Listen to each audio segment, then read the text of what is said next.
Bismillahirrahmanirrahim. Assalamualaikum warahmatullahi wabarakatuh. Bismillah, alhamdulillah, wassalatu wassalamu ala habibillah Sayyidina Muhammad ibn Abdullah wa ala alihi wa sahbihi wa mawalah. Subhanaka la ilma lana illa ma 'allamtana innaka antal alimul hakim. Wa la hawla wa la quwwah إلا بالله العلي العظيم. اللهم رب اشرح لنا صدورنا ويسر لنا أمورنا واحلل عقدة من ألسنتنا يفقه أقوالنا.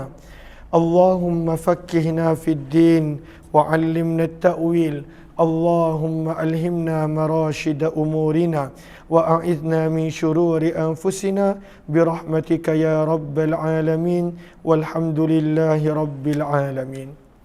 Alhamdulillah, alhamdulillah, syukur kepada Allah Subhanahu wa taala di atas segala peluang nikmat kurniaan.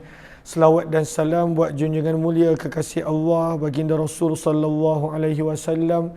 Mudah-mudahan kita beroleh syafaat baginda Nabi sallallahu alaihi wasallam. Alhamdulillah, kita dah tiba pada muka surat yang ke-243. Kita berhenti tadi pada pertengahan bab di mana kita telah membaca berkenaan tentang tajuk seorang imam yang tidak disukai oleh kaum dia. Maka Imam Tirmizi membawakan hadis riwayat Anas bin Malik di mana Nabi sallallahu alaihi wasallam bersabda, di mana Nabi sallallahu alaihi wasallam melaknat tiga golongan. Yang pertama, rajulun amma qauman wa hum lahu karihun, seorang yang menjadi imam untuk sesuatu kaum dalam keadaan mereka tidak suka kepadanya. Yang kedua, wa mar'atun batat wa zawjuha 'alaiha sakhid, seorang wanita yang bermalam dalam keadaan suaminya tidak redha dengannya. Dan yang ketiga, wa rajulun sami'a hayya 'alal falah, seorang yang mendengar seruan azan namun pada waktu itu tidak menyahut seruan tersebut. Kemudian kata Imam Tirmizi, di dalam hadis tersebut ada seorang perawi yang bernama Muhammad bin Qasim Al-Asadi. Maka kata Imam Tirmizi, qala Abu Isa, berkata Imam Tirmizi, wa Muhammad bin Qasim Al-Asadi, dan adapun Muhammad bin Qasim Al-Asadi takallama fihi, telah berkata dan membahaskan berkenaannya Imam Ahmad bin Hanbal. Lalu apa kata Imam Ahmad bin Hanbal? Wada'afah, Imam Ahmad bin Hanbal mendaifkan Muhammad bin Qasim. Walaysa bil hafiz, dan beliau bukanlah seorang yang hafiz, ingatannya, hafalannya.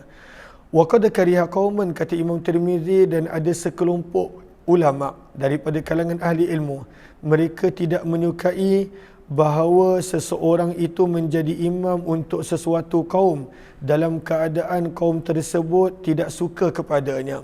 Fa idza kana al-imam, maka apabila imam tersebut ghaira zalim, tidaklah melampaui sebarang batasan syarak, maksudnya dia tak ada masalah pun, cuma orang tak suka dia, fa innamal ithmu, maka sesungguhnya dosa itu ala man karihah, ke atas orang yang tak suka. Sebab dia tak boleh tak suka begitu sahaja. Dia mesti ada sebab-sebab yang dibenarkan oleh syarak. Lalu kalaulah tak suka begitu sahaja, maka pada waktu itu orang yang tidak suka tersebut yang mendapat dosa. Berkata Imam Ahmad bin Hanbal dan Ishaq bin Rahih berkenaan perkara ini, idza kariha wahidan, kalaulah seorang, awisnani, atau dua orang, aw thalathatun, atau hanya tiga orang yang tak suka daripada jemaah yang ramai, fala ba'sa, maka tidak mengapa, an yusalliya bihim, untuk imam tersebut meneruskan menjadi imam, hatta, sehinggalah, kadar dia adalah yakrahahul aktsarul qaum, yang tidak menyukai itu adalah majoriti. Sebab kalaulah seseorang itu dia tak boleh nak buat semua orang suka dia. Tapi kalaulah pada waktu itu dah majoriti jemaah tak suka pula sebab perkara yang dibenarkan oleh syarak dan agama, maka imam tersebut kalaulah berterusan menjadi imam, maka akan berdosa. Berkata Imam Tirmizi, muka surat yang ke-244, riwayat yang ke-366, wa bihi ilaihi qala hadatsana Hannadun qala hadatsana Jarirun an Mansurin an Hilal bin Yasafin an Ziyad bin Abil Ja'di an Amr bin al-Harith bin al-Mustaliq radhiyallahu anhu. Siapa nama perawi? Ammar bin Harith bin Mustalik. Maka boleh gariskan qawata, baris yang pertama, hujung. Siapakah Ammar bin Harith? Maka kata para ulama, fa inna Amr bin al-Harith lahu suhbah. Beliau ni sahabat. Ammar bin Harith bin Mustalik adalah sahabat. Beliau bukan sahabat biasa. Beliau adalah adik-beradik dengan Ummul Mukminin, isteri Nabi, Juwairiyah binti Harith radhiyallahu taala anhuma. Maka beliau adalah adik-beradik dengan Ummul Mukminin, Juwairiyah binti Harith, dan beliau adalah Ammar bin Harith bin Mustalik. Jumpa ke? Tandakan. Maka beliau berkata, kana yuqal, adalah dikatakan, asyaddun nasi azaban, ada dua golongan manusia yang paling teruk kena siksa. Yang pertama, imra'atun asad zaujaha, seorang wanita yang durhaka kepada suaminya, wa imamu qaumin, imam sesuatu kelompok manusia, wa hum lahu karihun, dalam keadaan mereka benci dan tak suka kepada imam tersebut. Qala Jarir, maka berkata Jarir, salah seorang perawi. Qala Mansur, berkata Mansur. Jarir adalah kita nampak dalam sanad tu Hannad, kemudian Jarir. Maka berkatalah Mansur, guru kepada Jarir, fasa'alna, maka kami telah bertanya tentang imam. Maka dikatakan kepada kami, innama ana bihazihil a'immah, yang dimaksudkan dengan imam-imam ini adalah az-zalamah, imam yang berlaku zalim, imam yang pada waktu itu melanggar batas-batas syarak. Mungkin dia ada kesalahan yang jelas pada bacaan, pada hukum amal perbuatan, pada akidah dan sebagainya. Maka itu yang dimaksudkan. Adapun wa imamu qaumin, imam sesuatu kelompok manusia, wa hum lahu karihun, minta maaf, wa fa'amma, maka adapun man aqama sunnah, imam yang pada waktu itu dia tidak ada sebarang kesalahan, bahkan menegakkan sunnah syariat, fa innamal ithmu ala man kariha, maka yang berdosa adalah jemaah yang membencinya tanpa sebab agama. Riwayat yang ke-367. Contoh, kalau ada orang benci, tak sukalah imam ni, kenapa? Tak suka muka dia. Maka tak boleh. Maka tak boleh begitu. Muka itu ciptaan Allah. Aku tak sukalah dia, kenapa? Sebab dia datang daripada negeri ni. Maka itu tak boleh. Itu bukan alasan untuk membenci seseorang. Riwayat yang ke-367. Wa bi ilaihi qala hadatsana Muhammad bin Ismail qala hadatsana Ali bin Al-Husaini qala hadatsana Al-Husain bin Waqid qala hadatsana Abu Ghalib qala sami'tu Aba Umamah radhiyallahu taala anhu. Daripada Abu Umamah radhiyallahu taala anhu, beliau berkata, baginda Nabi sallallahu alaihi wasallam bersabda, salasatun, ada tiga golongan, la tujawizu salatuhum, tidak melepasi solat-solat mereka, azanahum, telinga-telinga mereka. Apakah maksud solat tidak melewati telinga mereka? Lihat qawata, baris yang kedua. Ai la tartafi'u ila sama', bererti pada waktu itu tidak terangkat ke langit. Apa maksud tak terangkat ke langit? Baris bawah dia, gariskan. Wa huwa kinayatun an adamil qabul. Ianya bermaksud pada waktu itu tidak diterima. Garis ke tak? Maksudnya solat tersebut tak diterima. Siapakah tiga golongan yang solat mereka tidak diterima? Yang pertama, al-abdul abiq, seorang hamba yang lari daripada tuannya.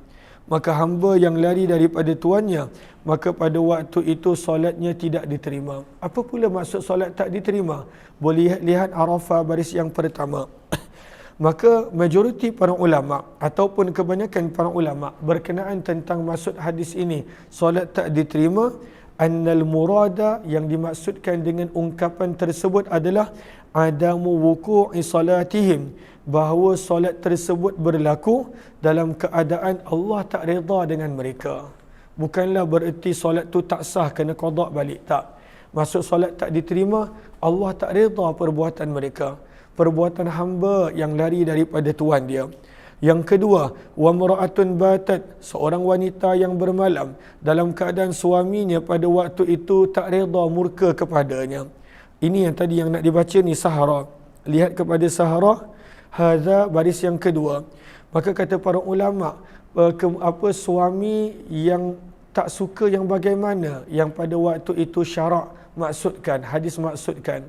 Maka disebutkan di sini sahara baris yang kedua, hadza idza kana sakhtu li su'i khulqiha. Ini adalah kalaulah pada waktu itu suami marah disebabkan akhlak dia yang teruk ataupun adabnya yang teruk.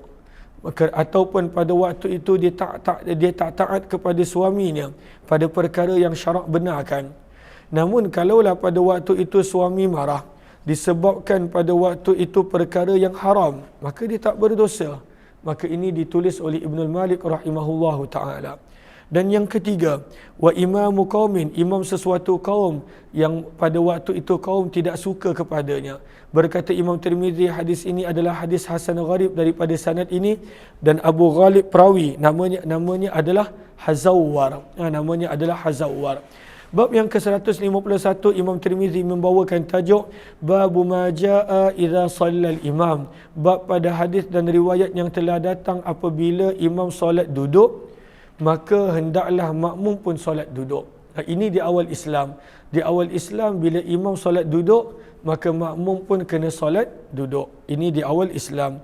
Idza shallal imamu qa'ida, apabila imam solat duduk, fasallu qu'uda, maka hendaklah makmum pun solat duduk. Maka ini di awal Islam. Sebab itu lihat kepada Arafah, mazahibul a'immah, pandangan para ulama berkenaan tentang makmum yang berdiri solat di belakang imam yang duduk. Maka imam tu duduk, makmum berdiri. Maka apakah perbahasan yang ada? Maka berkata Imam Malik, kalaulah lau qa'adal imam, baris yang kedua, jumpa tak? Gariskan. Berkata Imam Malik, kalaulah imam duduk dengan sesuatu keuzuran dan makmum mampu berdiri, maka pada waktu itu tidak sah solat orang yang berdiri di belakang imam yang duduk. Maka ini pandangan Imam Malik. Wa yatlubuna imaman akhar, makmum kena cari imam lain yang pada waktu itu boleh berdiri. Kecualilah, kata Imam Malik, kalaulah semua jemaah pada waktu itu sakit, semua solat duduk, maka tidak ada masalah. Imam Ahmad bin Hanbal pula berkata, kalaulah imam duduk, maka makmum pun kena duduk. Maka ini yang ada di sini. Imam Abu Hanifah dan Imam Syafi'i berkata, boleh untuk makmum yang berdiri solat di belakang imam yang duduk. Boleh. Bagi tadi kot.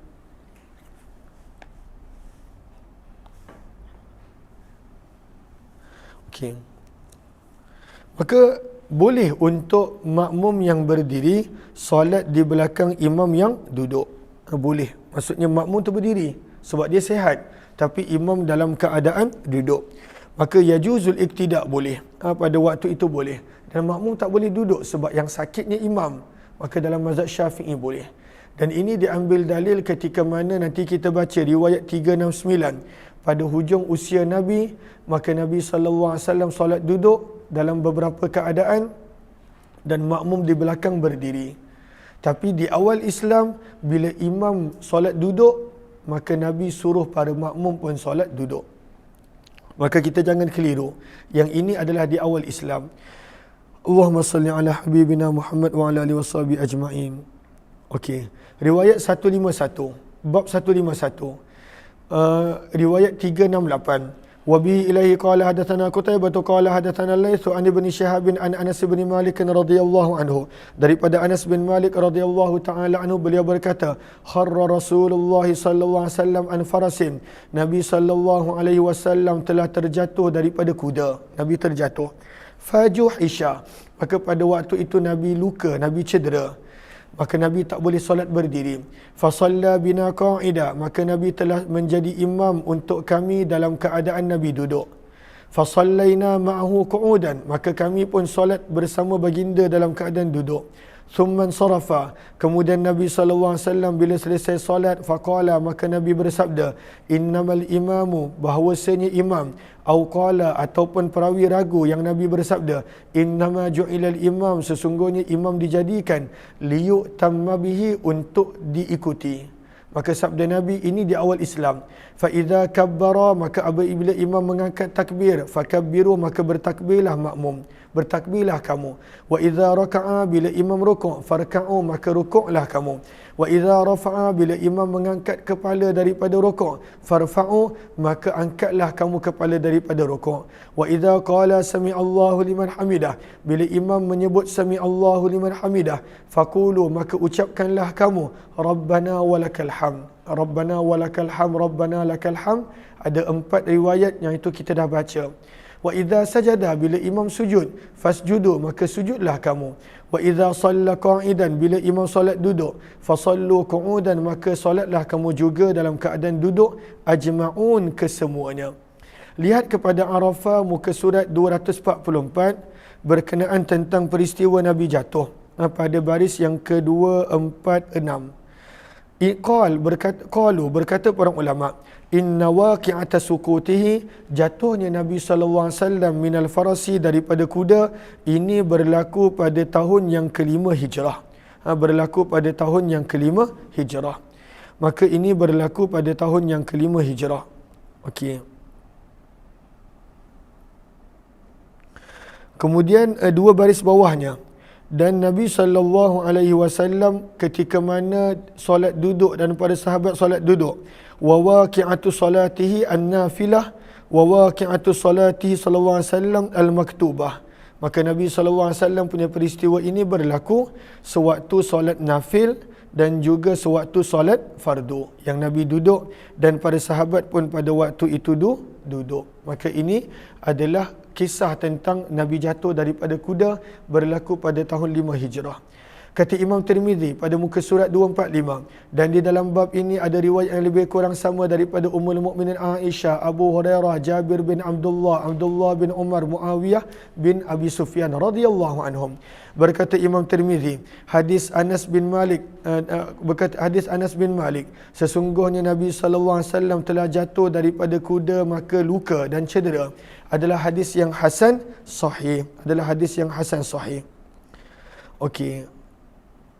Waqad dhahaba, dan telah mengambil hadis ini sebahagian daripada para sahabat Nabi, antara mereka Jabir bin Abdullah, Usaid bin Hudair, Abu Hurairah dan lain-lain. Dan pada waktu itu mereka mengamalkan hadis ini, bila imam solat duduk, makmum pun solat duduk. Dan dengan hadis inilah pandangan dan pegangan Imam Ahmad bin Hanbal dan Ishaq bin Rahwayh. Berkata sebahagian ahli ilmu, idza shallal imamu jalisa, bila imam solat duduk, lam yusalli man khalfahu illa qiyamah, maka yang menjadi makmum tak boleh solat kecuali mesti berdiri. Fa in sallau qu'udan, kalaulah makmum yang sihat tadi solat duduk, lam yujzihim, tidak sah solat mereka. Dan inilah pandangan Sufyan Ats-Tsauri, Malik bin Anas, Abdullah bin Mubarak serta Imam Asy-Syafi'i rahimahumullahu taala. Lihat kepada Sahara baris yang ke Allahumma salli ala sayyidina Muhammad, baris yang pertama.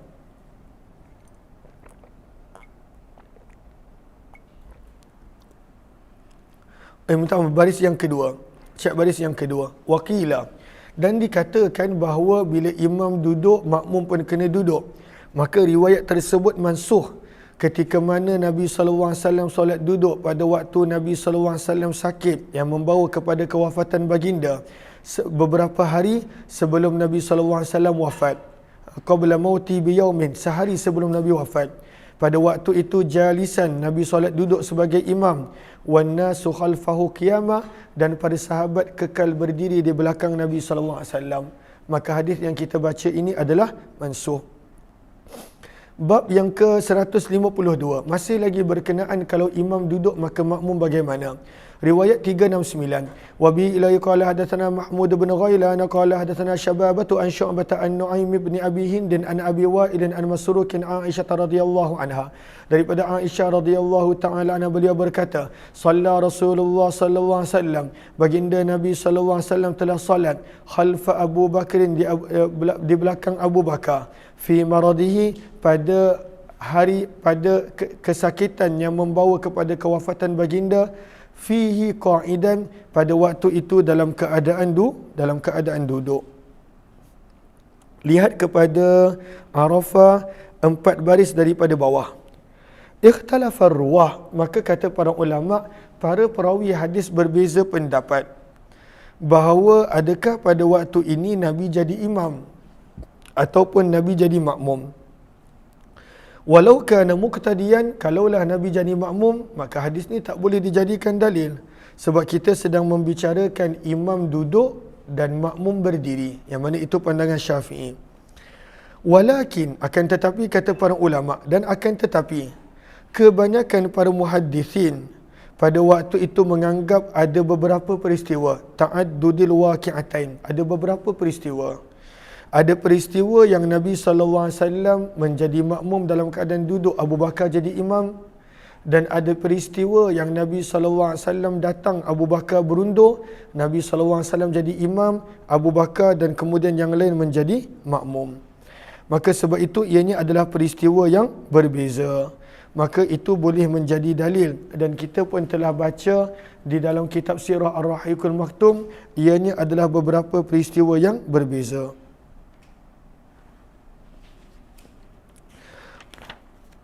Berkata Imam Tirmizi, muka surat 246, berkata Imam Tirmizi, hadis Aisyah adalah hadis yang hasan sahih. Wa qad ruwiya, dan sungguh telah diriwayatkan daripada Aisyah, daripada Nabi SAW, sesungguhnya baginda bersabda, idza shallal imamu, apabila imam solat duduk, fasallu julusan, maka kamu wahai para makmum solatlah duduk. Wa ruwiya, dan diriwayatkan daripada Aisyah juga, sesungguhnya Nabi SAW kharaja, telah keluar, fi maradihi, pada kesakitan yang membawa kepada kewafatan baginda. Wa Abu Bakrin, dan pada waktu itu Abu Bakar, yusalli bin nas, sedang menjadi imam untuk orang ramai. Fasalla, maka Nabi SAW telah solat, ila jambi Abi Bakr, di sisi Abu Bakar. Wan nasu ya'tamun, dan manusia sedang mengikuti solat Abu Bakar. Wa Abu Bakrin ya'tamu bin Nabi, dan Abu Bakar solat mengikuti Nabi. Maka ini yang boleh dijadikan dalil untuk mazhab Syafi'i dan Imam Abu Hanifah, ketika mana imam duduk iaitu Nabi, maka Abu Bakar dan para sahabat pada waktu itu mereka kekal berdiri. Waruya, dan diriwayatkan daripada Aisyah, sesungguhnya Nabi SAW telah salat di belakang Abu Bakar qa'idan, dalam keadaan duduk. Waruya, dan telah diriwayatkan daripada Anas bin Malik, anna Nabi SAW, sesungguhnya Nabi SAW telah salat di belakang Abu Bakar dalam keadaan baginda duduk. Wa bi ilaihi qala hadatsana bidzalika Abdullah bin Abi Ziyad qala hadatsana Syababah bin Sawwar qala hadatsana Muhammad bin Talhah an Humaid an Thabit an Anas radhiyallahu anhu, daripada Anas bin Malik radhiyallahu anhu qala, beliau berkata, shalla Rasulullah sallallahu alaihi wasallam, telah salat Nabi sallallahu alaihi wasallam pada penyakit yang membawa kepada kewafatan baginda, khalfa Abi Bakar, di belakang Abu Bakar, qa'idan, dalam keadaan Nabi duduk, fi thawbin, dalam satu pakaian, mutawashshihan bihi, yang Nabi balutkan pada tubuh badan baginda. Mutawashshih maksudnya balut. Berkata Imam Tirmizi, hadis ini adalah hadis yang hasan sahih, dan beginilah apa yang diriwayatkan oleh Yahya bin Ayyub daripada Humaid, daripada Thabit, daripada Anas bin Malik radhiyallahu anhu. Wa qad rawahu, dan telah meriwayatkan hadis tersebut lebih daripada seorang, daripada Humaid, daripada Anas radhiyallahu anhu. Walam yadhkuru, dan riwayat tersebut mereka tidak menyebut padanya perkataan perawi Thabit. Wa man dzakara fihi, dan mana-mana sanad yang ada disebutkan pada sanad tersebut, an Thabitin, perawi yang bernama Thabit, fahuwa as-sah, maka sanad tersebut lebih sahih berbanding yang tidak menyebutnya. Maka bab yang ke-153 berkenaan tentang kalau imam selepas 2 rakaat imam tak duduk tahiyat awal, imam berdiri. Maka apakah hukum dia? Ketika mana imam lupa tahiyat awal, imam terus berdiri. Maka mazhab Syafi'i sama seperti hadis, kalaulah imam terlupa dan sudah berdiri, maka pada waktu itu jangan makmum duduk, makmum pun kena turut berdiri, dan jangan suruh imam turun balik, sebab tahiyat awal hukumnya adalah sunat yang boleh diselesaikan dengan Allahumma salli ala sayyidina Muhammad, dengan sujud sahwi, sebab imam lupa. Maka berdiri, sebab imam dah berdiri pada waktu itu hukumnya adalah wajib.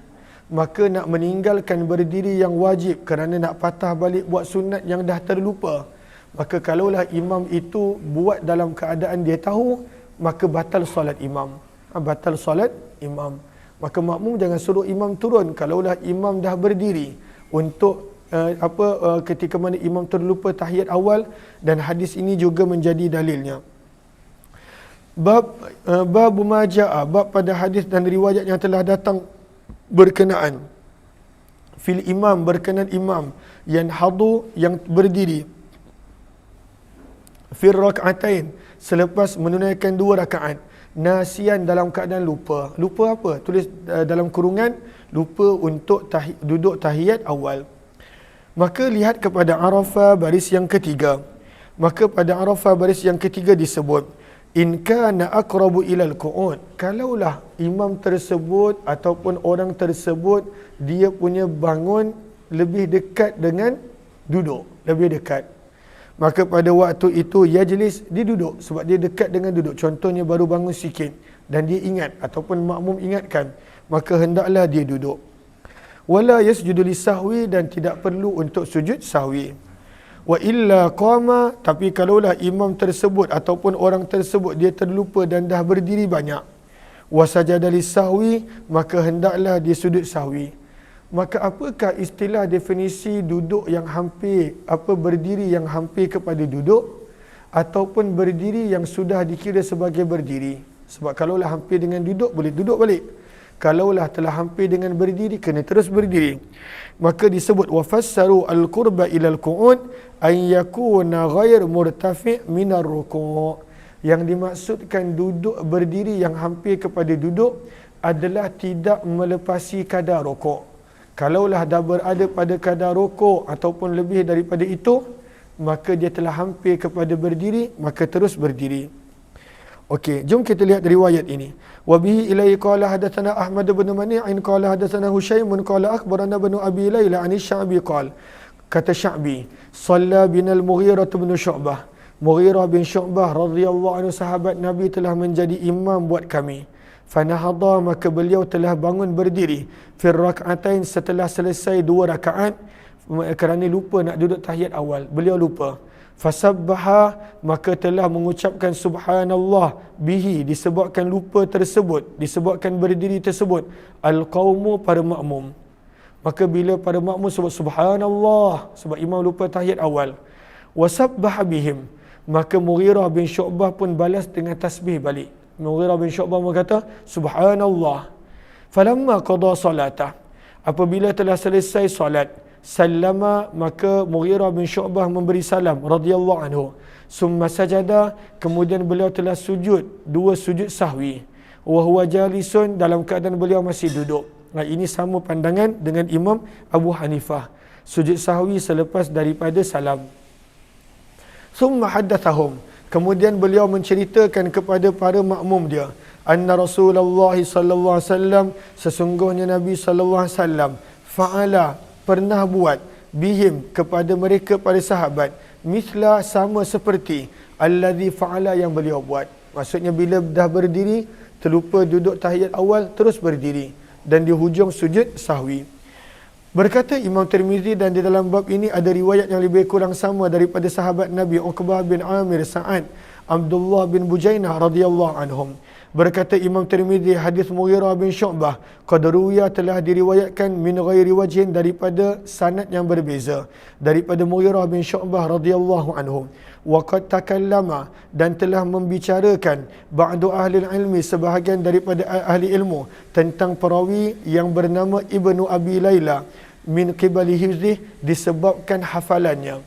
Berkata Imam Ahmad, la yuhtaju bi hadis Ibni Abi Layla, hadis-hadis riwayat Ibnu Abi Layla tidak boleh dijadikan sebagai hujah. Ini kata Imam, Allahumma salli ala sayyidina Muhammad, ini kata Imam Ahmad bin Hanbal. Maka apakah maksud hadis ini tak boleh dijadikan hujah?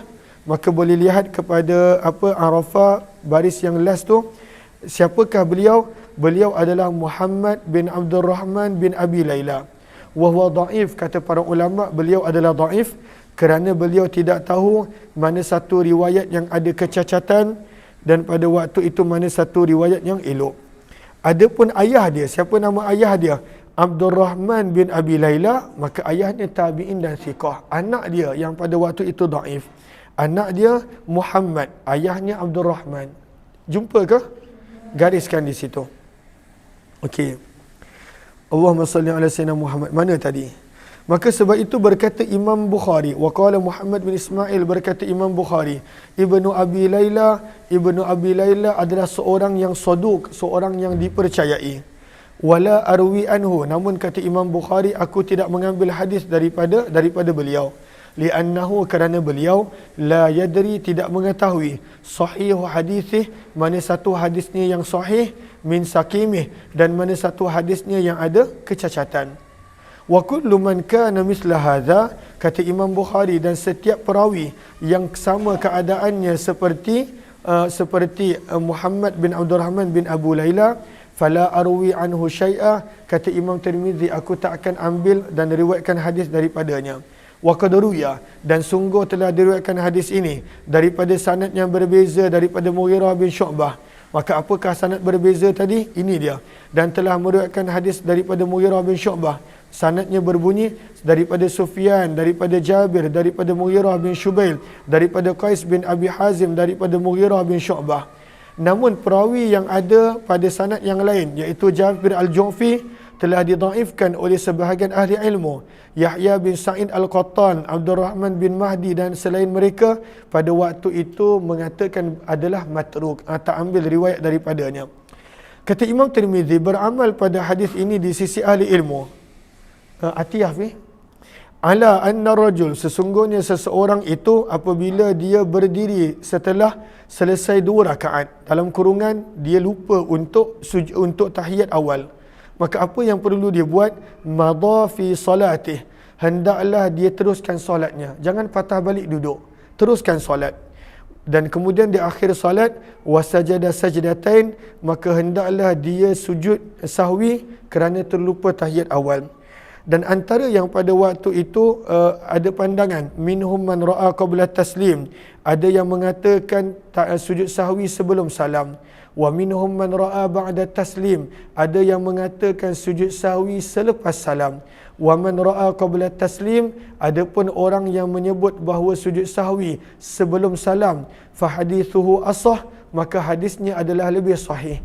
Lima rawaz Zuhri, disebabkan apa yang telah diriwayatkan oleh Az-Zuhri dan Yahya bin Sa'id al-Ansari daripada Abdul Rahman al-A'rash, daripada Abdullah bin Bujainah, yang mana Nabi sujud sahwi sebelum salam. Lihat kepada sahara baris yang pertama, wa huwa madhhabu Syafi'i, mazhab Syafi'i sujud sahwi sebelum salam. Wa amma indal Hanafiyah, sementara di sisi Imam Abu Hanifah, maudi'us sujudi ba'da salam, sujud sahwi selepas memberi salam. Bagi salam dulu, baru sujud sahwi. Kemudian berkata pula Imam Malik, Imam Malik dia bergantung kepada kesalahan. Kalaulah kesalahan tersebut adalah nuksan, maksudnya ada yang tertinggal, terlupa, maka sujud sahwi adalah sebelum salam. Dan kalaulah kesalahan solat itu adalah penambahan, dia terbuat sesuatu, contohnya tambah rakaat kelima, maka sujud sahwi tersebut adalah selepas salam. Maka ini pandangan Imam Malik pula. Riwayat yang ke-375, wa bi ilayhi qala hadatsana Abdullah bin Abdul Rahman qala hadatsana Yazid bin Harun anil Mas'udi an Ziyad bin Ilaqah qala shalla binal Mughirah, kata Ziyad bin Ilaqah, Mughirah bin Syu'bah telah mengimamkan kami. Falamma shalla rak'atain, bila beliau telah selesai 2 rakaat, qama, beliau telah terus berdiri, walam yajlis, dan tidak duduk tahiyat awal. Fasabbaha bihi man khalfah, maka makmum yang berada di belakangnya telah bertasbih subhanallah. Fa asyara, maka Mughirah bin Syu'bah memberikan isyarat kepada mereka, an qumu, hendaklah mereka berdiri. Falamma faragha, maka apabila telah selesai solat, sallama, beliau memberi salam, wa sajada sajdatai sahwi, dan telah sujud 2 kali sujud sahwi, wa sallama, dan memberi salam, wa qala, dan beliau berkata, beginilah cara apa yang dibuat oleh Nabi sallallahu alaihi wasallam. Berkata Imam Tirmizi, hadis ini adalah hadis yang hasan sahih, dan sungguh telah diriwayatkan hadis ini daripada sanad yang berbeza daripada Mughirah bin Syu'bah daripada Nabi sallallahu alaihi wasallam. Maka ini dalil-dalil berkenaan tentang kalau tertinggal tahiyatul awal, maka jangan patah balik untuk duduk. Teruskan solat, dan di hujung pada waktu itu sujud sahwi. Tapi kalaulah bangun untuk rakaat kelima, maka kena patah balik. Sebab tak ada solat yang istilahnya rakaat kelima daripada Zuhur, Asar dan Isyak. Maka kalaulah terlebih, maka itu lain. Itu kena turun balik, kena duduk semula untuk tahiyat yang terakhir. Bab yang ke-154. Saya minta izin untuk minum jap.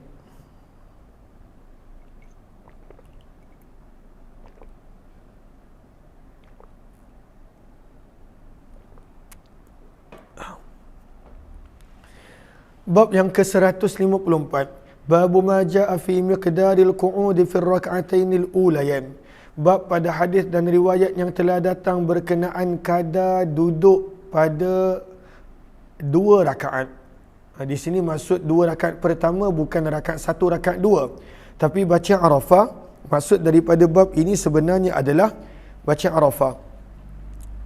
Maka disebutkan di sini, qala al-ba'du innal murada minal ulayain, yang dimaksudkan dengan rakaat 2 rakaat pertama, bukan rakaat nombor 1, rakaat nombor 2 dalam bab ini, tetapi yang dimaksudkan pada waktu itu adalah rakaat pertama dan rakaat ketiga. Maka bab ini sebenarnya nak menerangkan kadar duduk istirahat. Berapa lama nak kena duduk istirahat ni? Maka ini kadar dia.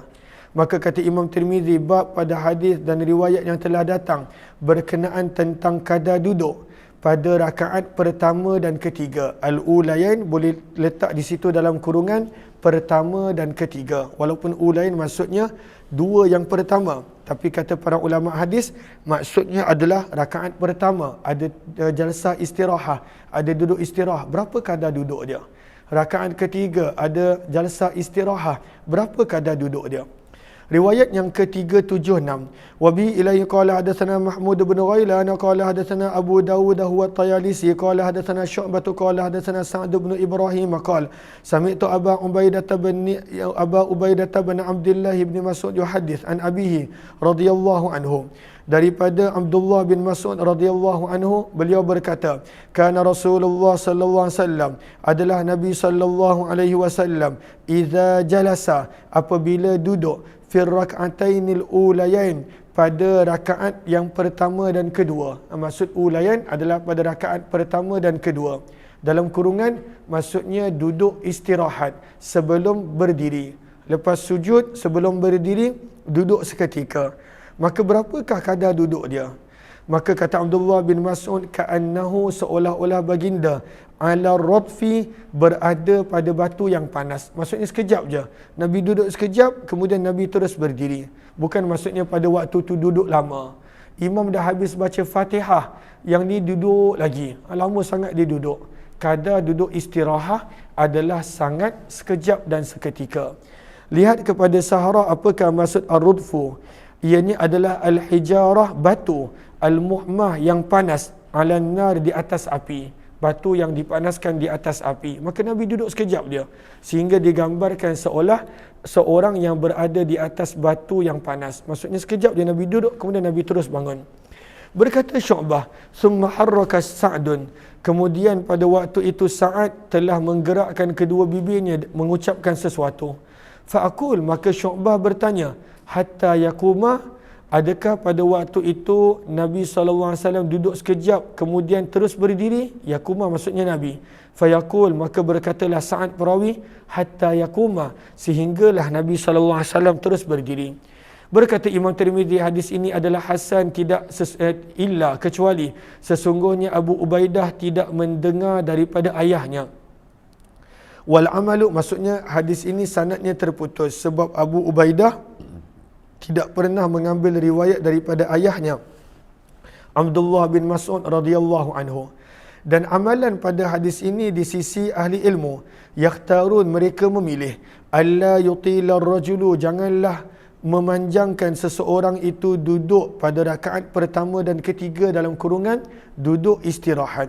Wala yazida, dan pada waktu itu jangan menambah, ala tasyahudi, pada tasyahud, syai'an, sesuatu, fir rak'atainil ulayain, pada duduk rakaat pertama dan kedua. Maksudnya jangan pada waktu tu duduk dia pergi baca tasyahud, tidak. Tasyahud hanya ada pada rakaat yang kedua dan keempat. Waqalu, dan mereka berkata, inzada, kalaulah duduk istirahat tersebut melebihi duduk tasyahud, maka perlu untuk sujud sahwi sebab dia telah menambah-nambah sesuatu yang tidak ada. Maka duduk sekejap je. Kata Imam Tirmizi, beginilah apa yang telah diriwayatkan daripada Sya'bi dan selainnya. Berkenaan tentang boleh tak dalam solat kita memberi isyarat. Contohnya ada orang bagi salam, kita bagi isyarat yang kita dalam solat. Boleh tak melakukan isyarat dalam solat? Bab yang ke-155 kata Imam Tirmizi, babu maja'a, bab pada hadis dan riwayat yang telah datang berkenaan al-isyarati, memberikan isyarat fi solah, sewaktu dalam solat. Lihat kepada Arafah, maka memberi isyarat dan pada waktu itu tidak melakukan pergerakan yang banyak. La tufsidus solah, tidak membatalkan solat. Tidak membatalkan solat. Contohnya memberi isyarat kepada orang yang memberi salam dan lain-lain yang tak tahu kita dalam solat dan pada waktu tu boleh nampak kita, maka memberi isyarat dengan pergerakan yang tak banyak, kata sebahagian para ulama boleh, namun ianya adalah makruh. Jom kita lihat hadis tentang Nabi SAW. Adakah Nabi pernah memberi isyarat? Riwayat yang ke-377. Wa bi ilaihi qala hadatsana Qutaibah qala hadatsana Laits bin Sa'd an Bukair bin Abdullah bin al-Ashaj an Nabil sahibil Aba an Ibni Umar an Suhaib radhiyallahu anhu. Daripada Suhaib radhiyallahu anhu, beliau berkata, marartu bi Rasulillah sallallahu alaihi wasallam wa huwa yusalli. Aku telah melewati Nabi sallallahu alaihi wasallam dalam keadaan baginda sedang solat. Fasallamtu alaihi, dan aku telah memberi salam kepada baginda. Faradda, maka Nabi telah membalas kepadaku salamku isyaratan, dengan isyarat. Maka Nabi balas dengan isyarat. Lihat kepada sahara baris yang kedua. Aktsarul fuqaha, majoriti para ulama fiqh berpendapat la yaruddu bilisani, jangan seseorang itu jawab salam dengan lidah dia. Waalaikumsalam, tapi tengah solat jangan. Walau raddat, kalaulah seseorang itu jawab salam yang diberikan, batalat salatuh, maka batal solat dia. Maka hendaklah pada waktu itu dia berikan isyarat dengan jari ataupun tangan dia, bagi isyarat dia. Berkata Imam Ibn Hajar Al-Asqalani, sesungguhnya Nabi SAW telah memberi isyarat dengan tangan baginda seperti mana yang Imam Tirmizi sebutkan. Kemudian dalam kitab yang lain, sebahagian para ulama menyebut, kalaulah seseorang itu membalas salam dengan tangan ataupun dengan kepala, ataupun pada waktu itu ada orang minta sesuatu daripadanya, fa'auma'a, maka dia pun menjawab ya ataupun tidak dengan kepala ataupun mata, dikenyit ke ataupun diangguk geling ke, maka pada waktu itu la tufsid bidzalika salatuh, tidak batal solat dia, akan tetapi ianya adalah makruh. Dan kalaulah perbuatannya banyak, maka pada waktu itu batal solat. Okey, jom kita lihat hadis yang ke-377. Anda baca dah. Waqala, kemudian berkata perawi, la a'lamu, aku tidak mengetahui kecuali beliau berkata, isyarata bi usbu'ih, baginda menjawab salam dengan isyarat jari baginda, dengan isyarat jari baginda. Wa fil babi, kata Imam Tirmizi, dan di dalam bab ini ada juga riwayat daripada Bilal, Abu Hurairah dan Anas serta Aisyah radhiyallahu anhum. Riwayat yang ke-378. Wa bihi ilaihi qala haddatsana Mahmud bin Ghailan qala haddatsana Waqi'un qala haddatsana Hisham bin Sa'd an Nafi' an Ibni Umar radhiyallahu anhu. Daripada Abdullah bin Umar radhiyallahu anhuma, beliau berkata, qultu li Bilalin, aku pernah berkata kepada Bilal bin Rabah, kaifa kana Nabi sallallahu alaihi wasallam, bagaimanakah Nabi sallallahu alaihi wasallam yaruddu alaihi, menjawab salam, hina kanu yusallimuna alaihi, ketika mana ada orang memberi salam kepada baginda, wa huwa fi shalah, dalam keadaan baginda dalam solat. Macam mana cara Nabi jawab? Maka berkatalah Bilal, kana yushiru biyadih, adalah Nabi SAW akan menjawab dengan isyarat tangan baginda. Berkata Imam Tirmizi, hadis ini adalah hasan sahih, dan hadis Suhaib radhiyallahu taala anhu adalah hadis yang hasan.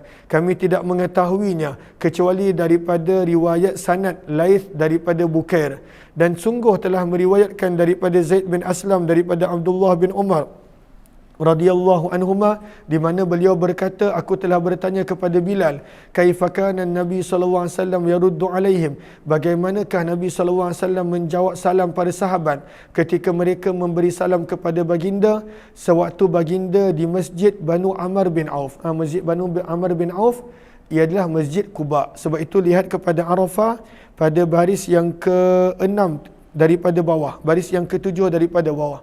Banu Amr bin Auf adalah penduduk Quba. Kalau Malik bin Auf adalah penduduk Masjid Jumaah. Dia dekat dia, Masjid Jumaah dengan Masjid Quba dekat. Maka pada waktu itu Allahumma salli ala sayyidina Muhammad, Nabi berada di Masjid Quba, ada orang bagi salam. Maka bagaimanakah cara Nabi menjawab? Qal, berkata Bilal, kana yaruddu isyaratan, Nabi menjawab dengan isyarah. Wakilal hadithaini indi sahih, kata Imam Tirmizi, kedua-dua hadis adalah sahih di sisiku. Kerana sesungguhnya kisah hadis Suhaib adalah kisah yang berbeza daripada hadis Bilal radhiyallahu anhu. Wa in kana bin Umar, walaupun Abdullah bin Umar adalah perawi daripada keduanya, fahtamala, maka ada kemungkinan ay yakuna sami'a minhuma jami'an, Abdullah bin Umar telah mendengar riwayat daripada keduanya.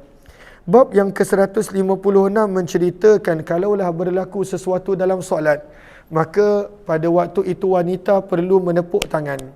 Menepuk tangan dengan jari, bukannya macam tu, tapi maksudnya dengan jari. Jari tangan kanan ditepuk pada belakang tangan kiri, dipanggil at-tasfiq. Dan orang lelaki kalau berlaku dalam solat sesuatu, maka hendaklah dia bertasbih. Maka kata Imam Tirmizi, babu ma jaa, bab pada hadis dan riwayat yang telah datang berkenaan, anna tasbiha, sesungguhnya bertasbih, lirrijal, untuk jemaah lelaki, wa tasfiq, dan menepuk tangan, lin nisa, untuk jemaah wanita. Lihat kepada Arafah 6 baris daripada bawah. Makna tasfiq, apakah yang dimaksudkan dengan tasfiq? Maka at-tasfiq huwa, at-tasfiq adalah, menepuk tangan adalah memukul jari tangan kanan, darbu isba'il yadil yumna, menepuk jari tangan kanan, ala zahril yusra, pada belakang belakang tangan kiri. Maksudnya pada waktu tu menepuk, pada waktu tu tepuk jari tangan kanan pada belakang tangan kiri, itu dipanggil tasfiq. Bukanlah maksud tasfiq dalam ini adalah ad-darbu baina butunil yad. Bukan maksudnya tepuk begini. Bukan itu yang dimaksudkan. Mazhab ketiga-tiga para ulama fiqh, Imam Abu Hanifah, Syafi'i dan juga Imam Ahmad bin Hanbal, adalah seperti hadis yang kita baca. Yang lelaki subhanallah, yang muslimat tepuk tangan dengan yang kita sebutkan tadi. Sementara Imam Malik berkata tusabbihun niswan aidan, wanita pun boleh mengucapkan subhanallah kalau berlaku sesuatu. Jom kita lihat riwayatnya.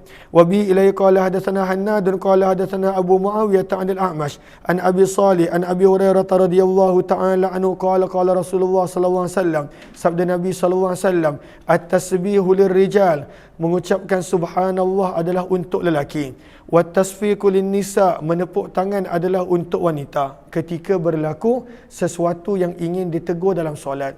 Contohnya imam terlupa ke ataupun apa-apa. Wa fil babi, dan di dalam bab ini ada riwayat yang lebih kurang sama daripada Ali bin Abi Talib, Sahal bin Sa'ad, Jabir bin Abdullah, Abu Sa'id dan Abdullah bin Umar radhiyallahu anhuma. Qala Aliun, berkata Ali bin Abi Talib, kuntu idza sta'dhantu 'ala an-nabi, adalah aku jika aku meminta izin kepada Nabi sallallahu alaihi wasallam, wa huwa yusalli, dalam keadaan baginda solat, sabbaha, maka Nabi bertasbih. Kalaulah Sayyidina Ali tak tahu Nabi sedang solat, dia minta izin sesuatu, maka Nabi akan jawab, nak menunjukkan Nabi dalam solat, subhanallah, Nabi akan jawab begitu. Berkata Imam Tirmizi, hadis Abu Hurairah adalah hadis yang hasan sahih, dan beramal di atas hadis ini di sisi ahli ilmu, dan mereka dan berpegang pada pandangan ini Imam Ahmad bin Hanbal dan Ishaq bin Rahway. Bab yang ke-157 berkenaan tentang makruh menguap ketika solat. Ketika mana menguap, waktu solat menguap adalah makruh. Maka apakah maksud pada waktu itu menguap? Lihat kepada Arafah 3 baris daripada bawah. Idza sabaqal musalli at-tatha'ub, kalaulah orang yang sedang solat tak boleh tahan menguap, falyakzum fahu, maka hendaklah dia menahan mulutnya apa yang dia mampu. Kalaulah tak mampu nak tahan menguap, maka letakkanlah belakang tangan kanannya pada mulut, tutup dengan belakang tangan kanan. Okey, jom kita lihat hadis. Wa bi ilai qala hadatsana Ali ibn Hujr qala akhbarana Ismail ibn Ja'far anil Ala ibn Abdurrahman an abihi an Abi Hurairah radhiyallahu anhu, daripada Abu Hurairah radhiyallahu taala anhu, sesungguhnya Nabi sallallahu alaihi wasallam bersabda, at-tasaubu, menguap di dalam solat adalah daripada syaitan. Kenapa menguap daripada syaitan? Maka lihat kepada Arafah pada baris yang kedua daripada bawah, nasabah syari'atut tasauba ila syaitan. Maka Nabi SAW menyebut menguap dalam solat daripada syaitan. Kenapa? Kerana menguap dalam solat gambaran daripada al-kasal, daripada malas. Maka pada waktu itu disebut ianya adalah daripada syaitan. Kemudian pada waktu itu banyak lagi pandangan yang lain. Fa'idha tasa'aba, maka sabda Nabi, maka apabila menguap salah seorang daripada kamu, falyaqzim, maka hendaklah dia cuba menahan, mastata'a, apa yang dia mampu. Kalau boleh tahan menguap, tahan. Jangan macam badak air pada waktu tu buka mulut. Maka jangan begitu. Cuba tahan ketika mana nak menguap dalam solat. Maka kalau tak boleh tahan, maka seperti yang kita baca tadi, maka tutup dengan belakang tangan kanan. Berkata Imam Tirmizi, hadis Abu Hurairah adalah hadis yang hasan sahih, wa qad kariha, dan sungguh tidak menyukai sebahagian daripada ahli ilmu menguap ketika mana salat. Berkata Ibrahim, inni la aruddu, sesungguhnya aku akan berusaha untuk tidak menguap dengan berdihim. Kalau nak menguap dia dia akan berdihim. Maka ini kata Ibrahim rahimahullahu taala. Bab yang ke-154, insya-Allah kita akan sambung hari esok insya-Allah sebab panjang. Maka terima kasih kepada sahabat-sahabat semua. Mudah-mudahan ada yang mendapat manfaat. Kita jumpa esok jam 5.15 untuk esok Sabtu, Ahad, Isnin. Maka kelas pembacaan Jami' Tirmizi adalah pada jam 5.15 sahaja. Sebab pelajar-pelajar cuti, sampailah Isnin insya-Allah. Hari Selasa baru jadual kita kembali kepada sedia kala. Terima kasih kepada semua, jazakumullah khairah. Kita jumpa lagi pada pertemuan yang lain. Wabillahi taufiq wal hidayah. Assalamualaikum warahmatullahi wabarakatuh.